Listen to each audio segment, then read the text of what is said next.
You don't have to pay taxes. You just have to learn the ins and outs of the tax code. You don't have to pay taxes on your crypto profits.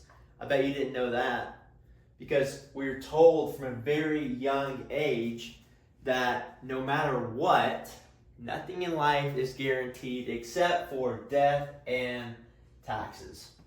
And that is not the case. You see, the IRC is 70,000 pages of garbage, but there's a few pages that talk about loopholes, and they're loopholes that everyone is using. But it's probably not what you think, because every tax strategy that I've heard has to do with some ridiculous, outlandish thing like buying a special sort of business, using your crypto profits, just keep it in a cold wallet, which is great, but what if you want to spend it? What if you want to go use that money? So that's not really a good option. Move to a tax haven country. Well, why would you want to move to another country? What if you like where you live? So moving to Puerto Rico, Dubai, what if you want to live in the United States, let's say in Texas or California or New York or Florida? Well, that's not a very good option either. So really and truly, a lot of these strategies that people talk about are ridiculous. And they're outlandish. And the reason that these strategies are so outlandish is because the IRS and the government wants to make it so damn hard for you to avoid paying taxes that you'll just pay them. You'll just turn around and you'll just give them your money.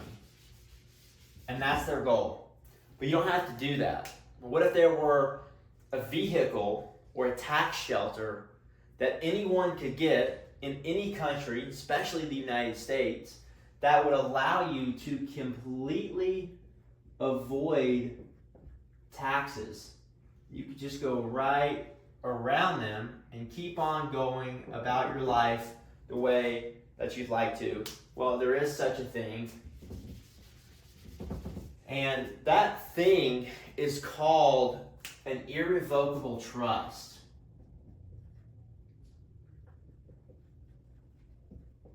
And it's not just any old irrevocable trust. This is a very specific kind of irrevocable trust, and you can't just get this anywhere. And you certainly can't get it on LegalZoom, and you certainly can't get it from your attorney down the street. So this irrevocable trust is actually a dynasty trust for starters. And what does dynasty mean? Well, dynasty means that it's going to get passed down from one generation to the next completely free of any taxes. It doesn't matter. There's no exemption, there's no gift tax, there's no probate, none of that. So it's a dynasty trust.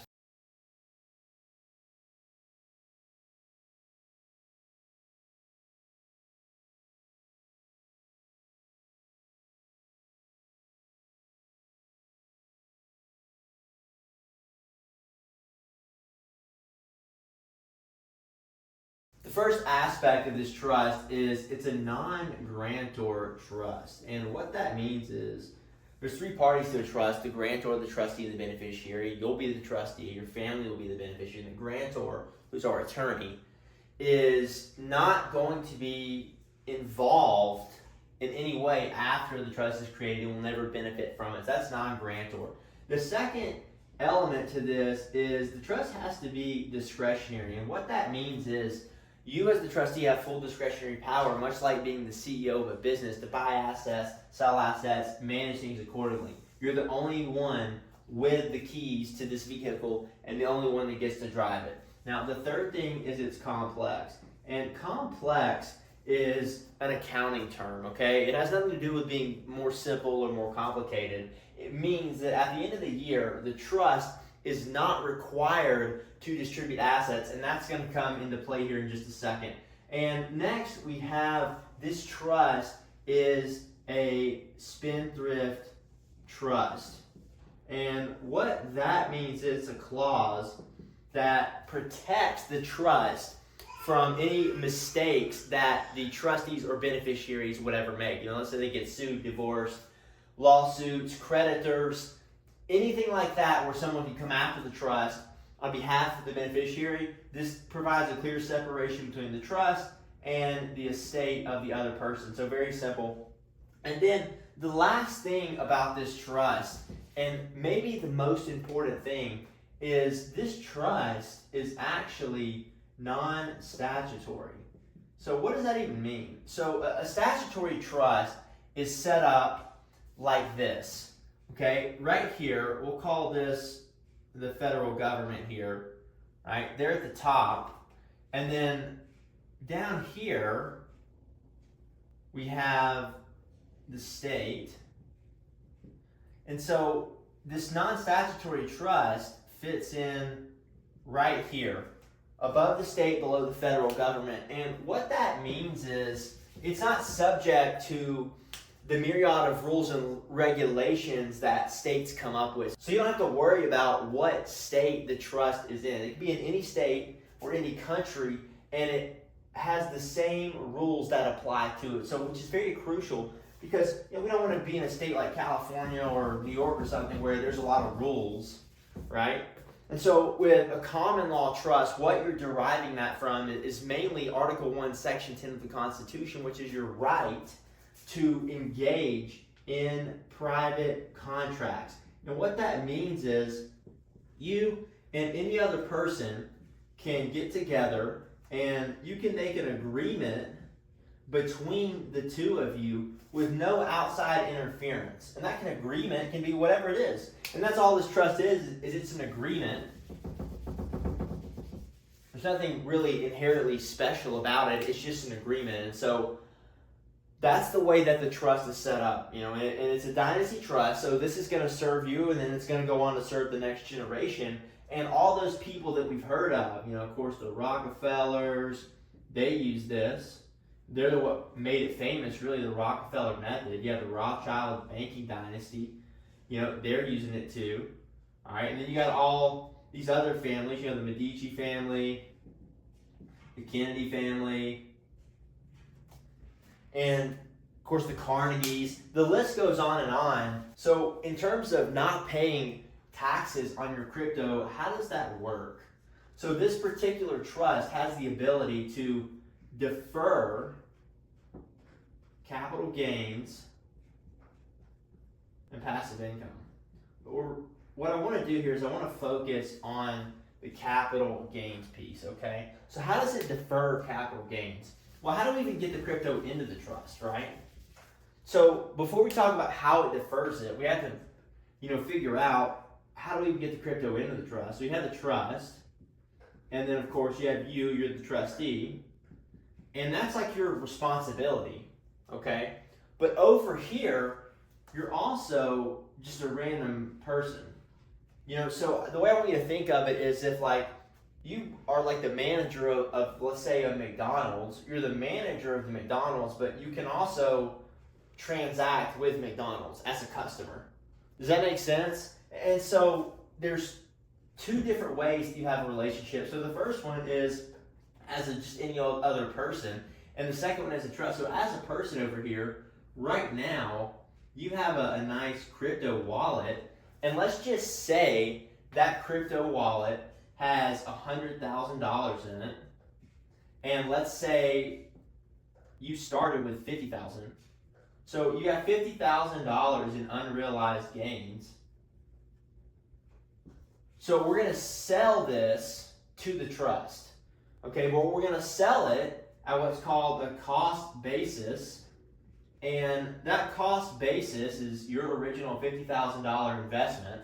So what we're going to do is we're going to create first a bill of sale.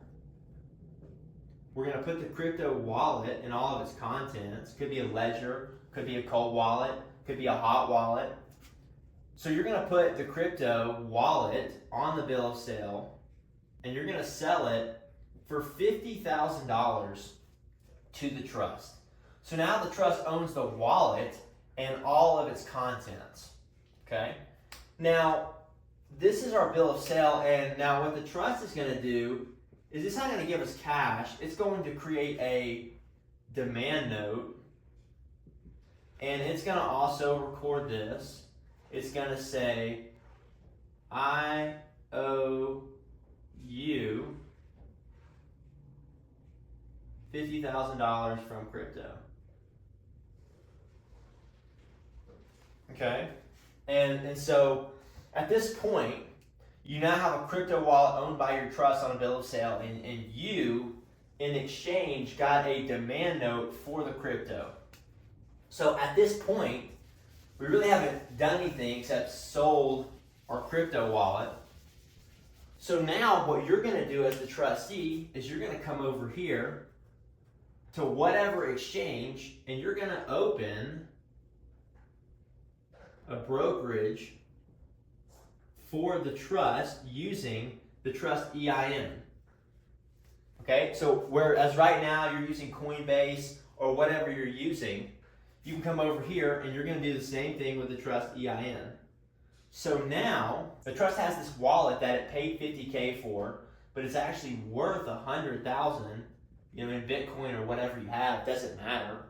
So at this point, you're going to transfer this $100,000 onto the exchange, and then when you need to sell it, you're going to sell it on the exchange, and then that $100,000 is going to get spit right back into the trust.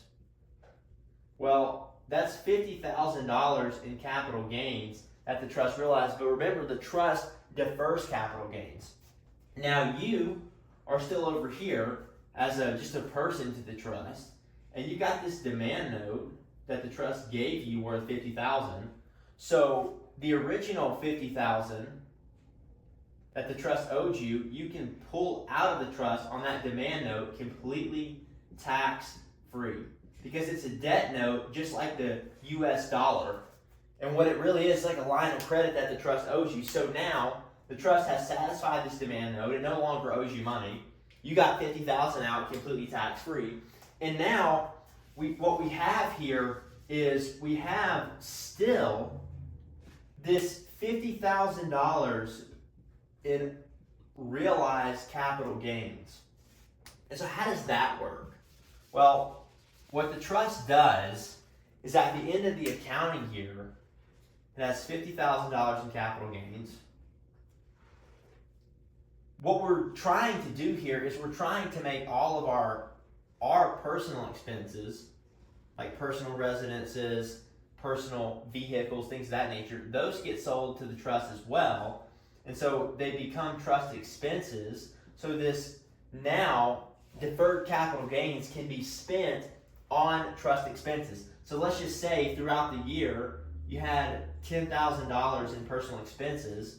Well, you can deduct that as a write-off on your 1041, and now you have $40,000 in capital gains.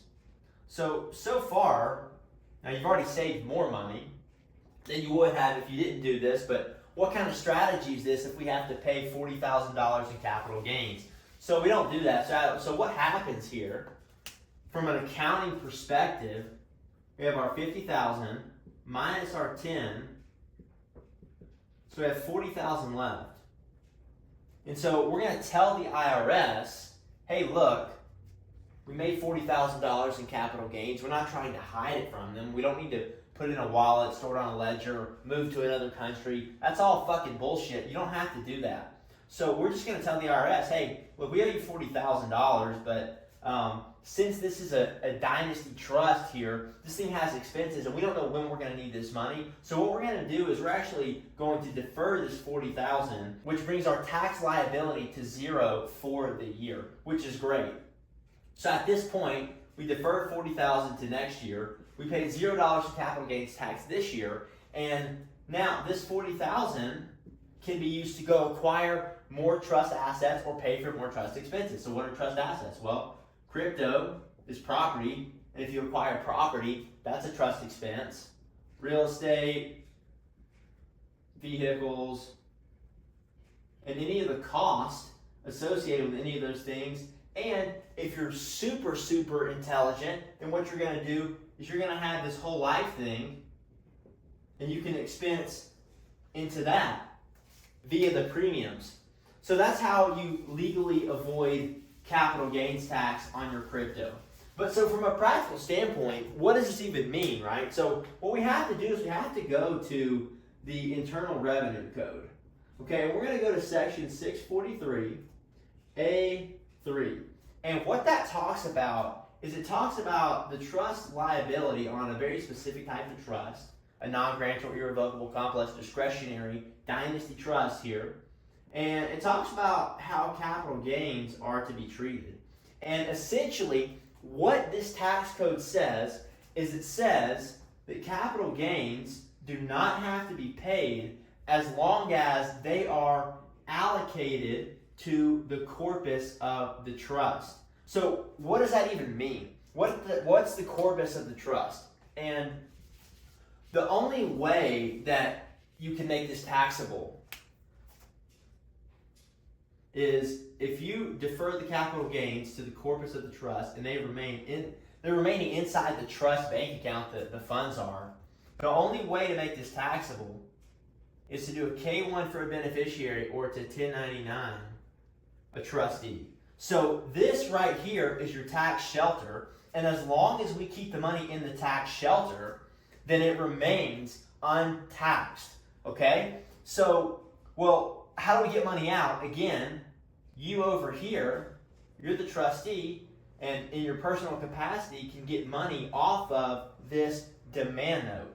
So that money comes out completely tax-free. And then, of course, we have our expenses that we talked about. What are those? Vehicles, real estate, more crypto. Of course, you have that whole life insurance piece. Okay, so let's talk about that. How does the whole life insurance piece? First off, it's a Tier 1 asset. On the chart of accounts, the premiums are expensable. Okay? The IRS is the one that calls it a Tier 1 asset, not me. And so what this really is it's a cash warehouse. And it's what the super wealthy have been doing with their money for literally centuries. And so what this looks like is we have our crypto wallet right here. We sell the crypto. The money then goes into the trust bank account. And then at that point, you can leave the money in the trust bank account and it can just remain deferred and it can just hang out. Or you can put it in this cash warehouse that's guarantee you a 5% dividend. And then you can turn around and borrow that out tax-free at 4%. So outside of the demand note, we can go not only get our original $50,000 out, but we can get the whole $100,000 out if we just put it here first. And this is the safest place to keep money, by the way. So the idea that in order to avoid taxes, you have to move to another country,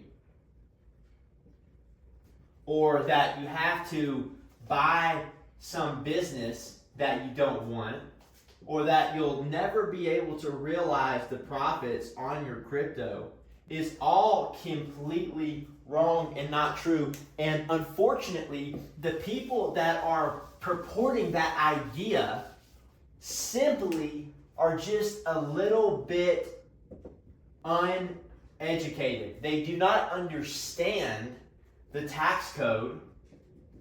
They do not understand how the ultra wealthy use trusts as not only asset protection, but as a tax shelter.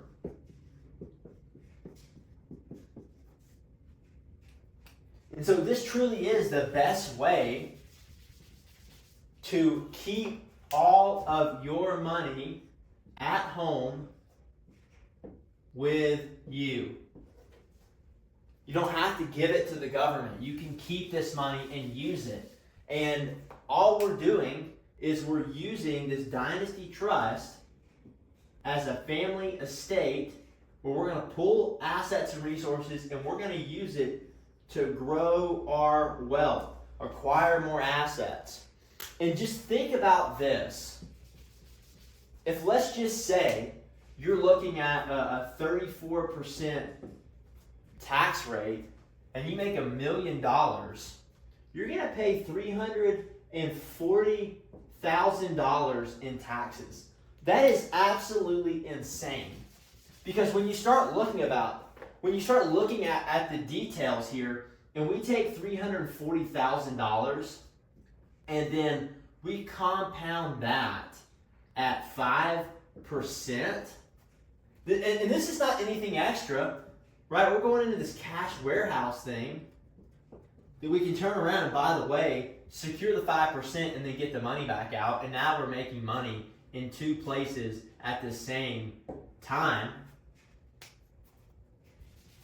But that's $17,000 not only, and this is the opportunity cost of giving this money to the IRS. So what does this look like? Okay, you do very well and you make $1 million in crypto profits. At this point, let's just say you have a $340,000 tax bill, and I'm being generous here. You give that to the IRS. Okay, so at this point, you now have $660,000. Very simple. Okay, over here, you give this to the trust, and you now have $1 million. So you're down $340,000 already, but that's not the opportunity cost. The opportunity cost is the 5% on this $340,000 for life, uninterrupted compound growth for life. And this is going to start out at $17,000 a year, compounding. And simple, not even compounding, right? Just simple interest on this principal. Let's say you spend it all and you don't even let it compound. You're literally looking at somewhere north of $340,000 over the next 20 years, $680,000 over the next 40 years. You're literally, and that's simple, that's not even compounding. You're costing yourself absolutely insurmountable amounts of money by not having a trust and by not using this strategy. At the end of the day, look, nobody wants to move to another country. I mean, if you do, great. But nobody wants to be forced to by the IRS. Nobody wants to buy a business. And people want to spend their crypto profits without getting taxed to shit. So, look, here's the deal. If you have crypto, and by the way, this works for real estate too. So if you flip homes, same strategy. If you have a business,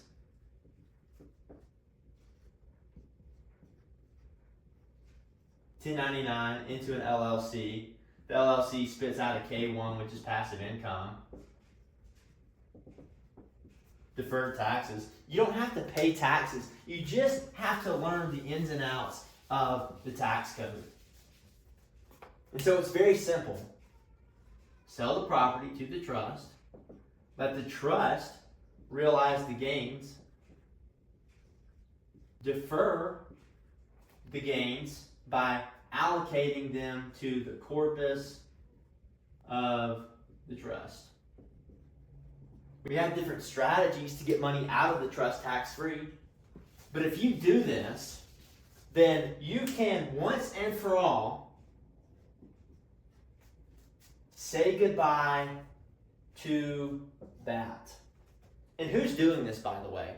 oh, well, pretty much everyone who is worth more than about $1 billion, everyone is using this trust strategy. Okay? This isn't Fugazi made up bullshit. This is what the ultra wealthy are doing. You think for 1 second when Nancy Pelosi turns around and makes $10 million insider trading, do you think that she is paying taxes? There's not a chance. There's zero chance that she is paying taxes on this money. She is using the trust to defer the gains and then expensing the deferred gains into whole life insurance, into real estate, into more investments. And she is compounding that money to build wealth for her and her greedy family. So, all you need, if you want to stop paying taxes and you want to keep 100% of all of your crypto and all of your other money otherwise, then all you need to do is get yourself a dynasty irrevocable trust.